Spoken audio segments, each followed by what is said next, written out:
टीना ने हैरानी से पूछा, तुम्हारी मम्मा कहाँ है? कहीं ऐसा तो नहीं कि तुम दोनों भाग कर आए हो? काव्य ने अजीब से भाव के साथ काया की तरफ देखते हुए कहा, अगर तुमने कुछ गलत करने की हिम्मत की है तो तुम्हें उसे एक्सेप्ट करने की हिम्मत भी होनी चाहिए। कुछ देर सोचने के बाद काव्य ने एक अच्छा सा बहाना ढूंढा और थोड़ी लापरवाही से कहा, मम्मा तो दिल्ली में ही है, हम दोनों तो यहाँ आपसे मिलने के लिए आए हैं क्योंकि हमें आपकी बहुत ज्यादा याद आ रही थी। हम दोनों ही आपको बहुत ज्यादा मिस कर रहे थे। काया के भाई ने जो कहा उसे सुनकर काया भी बहुत खुश हो गई और मनी मन उसने अपने भाई को शाबाशी दी और फिर जल्दी से अपना सर हाँ में हिलाते हुए कहा, हाँ हाँ मासी, भैया बिल्कुल ठीक बोल रहे हैं, हम दोनों ही आपको बहुत ज्यादा मिस कर रहे थे। टीना ने अपनी आंखें सिकोड़ी और सख्ती से जवाब दिया, तुम दोनों को ऐसा क्यों लगता है कि मैं तुम्हारी बातों पर विश्वास करूंगी? अब तुम दोनों मुझे सच बताओ कि बात क्या है। मैं अभी एक हफ्ते पहले ही तो तुम लोगों से मिलकर दिल्ली से वापस आई हूँ। इतनी जल्दी तुम लोगों को मेरी याद कैसे आ गई? अगर तुम अभी की अभी मुझे सारा सच नहीं बता देते तो मैं अभी तुम्हारी मम्मा को कॉल करके यहाँ बुला लूंगी, जो तुम्हें तुरंत वापस ले जाएगी। सीधे सीधे पूछने के कारण काया टीना से कुछ नहीं छुपा पाई। काया ने जल्दी से टीना का हाथ पकड़ लिया और तुरंत अपनी गलती मानते हुए कहा, प्लीज मासी, आप मम्मा को कॉल मत करो, हम आपको सब कुछ सच सच बताते हैं। दरअसल हम यहाँ पापा को ढूंढने के लिए आए हैं। पापा? क्या तुम दोनों जानते हो कि वो दुष्ट कौन है? टीना ने हैरानी से पूछा। काया टीना की बात सुनकर एकदम से चौंक गई। उसने टीना के मुंह पर हाथ रखते हुए कहा, आप पापा के लिए ऐसा कुछ मत बोलो। क्या पता पापा को मम्मा और हमें छोड़कर जाने में बहुत तकलीफ हुई हो। हमारी मम्मा कितनी प्रिटी लेडी है, मैं भी तो कितनी क्यूट हूँ, और काव्य वो तो कितना स्मार्ट है। आपको तो पता ही है, हमारे पापा इतने ज्यादा इडियट तो नहीं हो सकते ना, जो हम लोगों को पसंद ना करे। मुझे तो लगता है कि शायद कोई गलतफहमी ही रही होगी। काया की इतनी सरल सोच सुनकर टीना एकदम दंग रह गई। काया के मन में जो बात है, काश कि हर कोई इतना ही समझदार होता तो दुनिया कितनी सुंदर होती। हालांकि ये हालात पूरी तरह से अलग हैं। यहाँ तक कि उनकी मम्मा को भी नहीं पता है कि उन दोनों बच्चों के पापा कौन हैं। काव्य साफ तौर पर काया के मुकाबले में ज्यादा स्मार्ट और इंटेलिजेंट है। उसने अपनी छोटी बहन को डांटते हुए कहा, काया, क्या तुम इतनी ज्यादा बेवकूफ हो कि तुम्हें इतनी छोटी सी बात याद नहीं रहती? मम्मा ने हमें पापा का नाम लेने से भी मना किया हुआ है और तुम उन्हीं की बातें कर रही हो।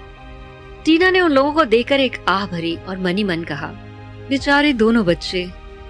उनके बारे में सोचकर टीना का दिल बहुत ही ज्यादा दुखी हो गया। वो अब और उन्हें नहीं डांट सकती है। इसलिए टीना ने उन दोनों को एक एक करके गले लगाया और फिर दोनों को अपने दोनों हाथों से कसकर पकड़ते हुए सहलाकर उन्हें दिलासा दी। ठीक है, लेकिन अब तुम लोग अपने पापा का नाम भी मत लेना। चलो, ये तो शुक्र है कि तुम दोनों बिल्कुल ठीक हो। अब हम यहाँ से वापस चलते हैं।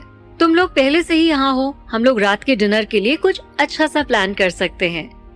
जैसे ही काया ने सुना कि आज रात को डिनर का कुछ स्पेशल प्लान है, वो तुरंत ही अपने पापा को ढूंढने का आइडिया भूल गई और उसकी आंखें जुगनू की तरह चमक उठी।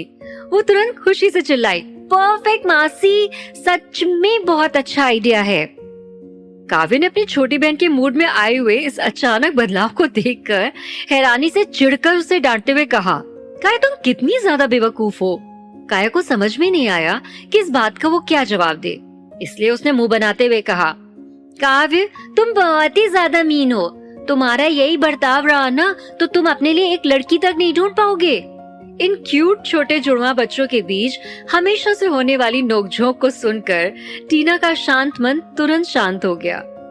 जब वो इन दोनों को पार्किंग की तरफ ले जा रही थी तो उसके चेहरे पर एक अलग सी मुस्कान थी। इसलिए उसने ध्यान नहीं दिया कि उनसे कुछ ही दूरी पर एक बहुत ही ज्यादा करीने से और व्यवस्थित तरीके से लग्जरी कार्स की लाइन एक साइड में खड़ी है। बीच में खड़ी कार की बैक सीट पर विराट बैठा हुआ है। उसने काफी देर तक ड्राइवर को कार ड्राइव करने का ऑर्डर नहीं दिया। वो भी नहीं जानता है कि आखिर वो किसका इंतजार कर रहा है, क्योंकि विराट बार बार पार्किंग लॉट के आसपास देखता जा रहा है। अचानक उसके बादलों से भी काली आंखों की पुतलियों में एक छोटी सी बच्ची की आकृति दिखाई देने लगी। विराट ने तुरंत अपने सनग्लासेस उतार दिए और उन तीनों को ध्यान से देखा, जो उस कार की तरफ ही चलते हुए आ रहे हैं जिसमें विराट इस समय बैठा हुआ था। उसने देखा कि एक नन्ही सी बच्ची को एक लड़की ले जा रही है और वो छोटी बच्ची खुशी से हंस रही है। तो क्या ये औरत उसकी माँ हो सकती है? ये खूबसूरत है और उसका फिगर भी परफेक्ट है। उसने ब्लैक कलर की जीन्स के साथ रेड कलर का क्रॉप टॉप पहना हुआ है और जिस तरह से उसने अपने आप को प्रेजेंट किया है और भी ज्यादा खूबसूरत लग रही है। उसे ऐसा बिल्कुल नहीं लग रहा है कि विराट ने उस लड़की को कहीं देखा भी होगा। विराट को याद नहीं आ रहा है कि उसने इस लड़की को कहाँ देखा था। फिर भी विराट को अपने दिल में उसके लिए कुछ भी महसूस नहीं हुआ। उसे बिल्कुल ऐसा नहीं लग रहा है जैसे विराट ने पहले भी उस लेडी को कहीं देखा होगा। विराट कुछ मिनट तक उस लड़की के चेहरे को देखते हुए उससे या उससे जुड़ी कोई बात याद करने की कोशिश करता रहा, पर नतीजा सिफर ही रहा। उसे ये लड़की याद नहीं आ रही है। जब कुछ याद नहीं आया तो विराट उदास हो गया। उसने ड्राइवर से बस इतना कहा, चलो चलते हैं। फिर वहां खड़ी सारी काली गाड़ियां एक एक करके वहां से निकल गईं। विराट को इस लड़की के बारे में कुछ भी याद नहीं आ रहा था। उसे अच्छे से पता था कि विराट का उस लड़की से कोई लेना देना नहीं, और जब लेना देना ही नहीं है तो उसके साथ मिलकर बच्चा पैदा करने की बात तो दूर की ही है। क्या वो पागल है? कुछ समय पहले तक विराट ने सोचा था कि शायद ये छोटी बच्ची किसी प्रॉब्लम में होगी, इसलिए गायब हुई होगी। उस छोटे बच्चे को ढूंढने पर भी उनमें से किसी को भी कोई क्लू नहीं मिला और अब वो किसी लड़की के साथ बहुत खुश है। विराट को बच्चे खास पसंद नहीं हैं, लेकिन इस बच्ची के साथ उसे एक अलग सा जुड़ाव महसूस हो रहा है। वो सोच रहा है कि उस छोटी सी बच्ची की क्यूटनेस और उसकी ब्यूटी बहुत ही ज्यादा अनोखी है, जो शायद उसे अपनी मम्मा से मिली है, और इंटेलिजेंस और स्मार्टनेस शायद उसे अपने पापा से विरासत में मिली है। उसी समय एक स्कूटी पार्किंग लॉट से बाहर निकली और शानदार तरीके से पार्किंग को छोड़कर निकल गई।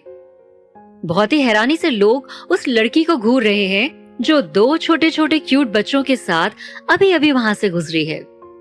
इसी बीच दिल्ली में जब कियारा को टीना का मैसेज मिला कि उसके दोनों छोटे बच्चे अकेले मुंबई भागकर आ गए हैं टीना के पास, तो कियारा के दिमाग ने काम करना बंद कर दिया। वो तुरंत ही उन दोनों शैतान बच्चों को पकड़कर बुरी तरह से पीटना चाहती है। इस बार उन दोनों ने जो कुछ किया है वो बहुत ही ज्यादा गलत और लिमिट क्रॉस करने वाली बात है। उन्होंने कैसे चुपके से घर से भाग जाने की हिम्मत की और इतनी दूर अकेले प्लेन में जाने की हिम्मत कैसे की? कियारा ने और ज्यादा देर करने की हिम्मत नहीं की, इसलिए जल्दी से अपना बैग पैक किया और वापस मुंबई आने के लिए निकल गई। कियारा को मुंबई छोड़े काफी लंबा समय बीत गया है। उसको मुंबई में कदम रखे 6 साल गुजर गए हैं। जिस चीज से वो भागी थी वो उस वक्त के लिए बहुत ही ज्यादा भयानक थी।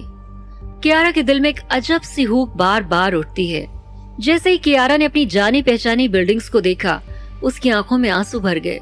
दादाजी, कियारा इमोशनली बुदबुदाई। जब से कियारा के दादा का देहांत हुआ था, तब से कियारा को वापस आकर उन्हें श्रद्धांजलि देने तक का मौका नहीं मिला था।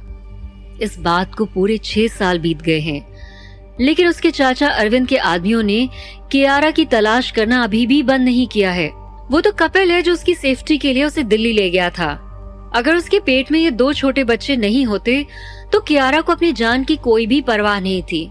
वो बहुत पहले से अपनी दादाजी की मौत का बदला ले चुकी होती, लेकिन अब वो केवल अपने 2 नन्हे मुन्ने शैतान बच्चों के साथ एक अच्छी और खुशनुमा जिंदगी जीना चाहती थी। 6 साल पहले जब वो कहीं पे सड़क पर बेहोश होने वाली थी, उसी समय कपिल वहां पर आ गया और उसे उठाकर ले गया था। कपिल ने उसे बताया था कि उसके दादाजी की मौत इतनी आसानी से नहीं हो सकती थी। ये तो उसके चाचा अरविंद और चाची सारिका हैं, जिन्होंने लालच में आकर गौतम परिवार के शेयर्स के लिए दादाजी को मौत के घाट उतार दिया था। फिर भी कपिल की कही बातों की सच्चाई को उसने खुद अपने कानों से स्टडी रूम के गेट के बाहर खड़े होकर सुना था। उसके दादाजी ने बहुत पहले से ही इस बुरे समय का अंदाजा लगा लिया था, क्योंकि उन्होंने अपने बेटे बहू का व्यवहार और उनका चाल चलन देख लिया था, जो कहीं से भी अच्छा नहीं था। इसीलिए उन्होंने पहले से ही एक वसीयत बनवा ली थी और सबसे छुपाकर गौतम ग्रुप के अपने सभी 50% शेयर साइन करके लीगली कियारा के नाम पर कर दिए थे।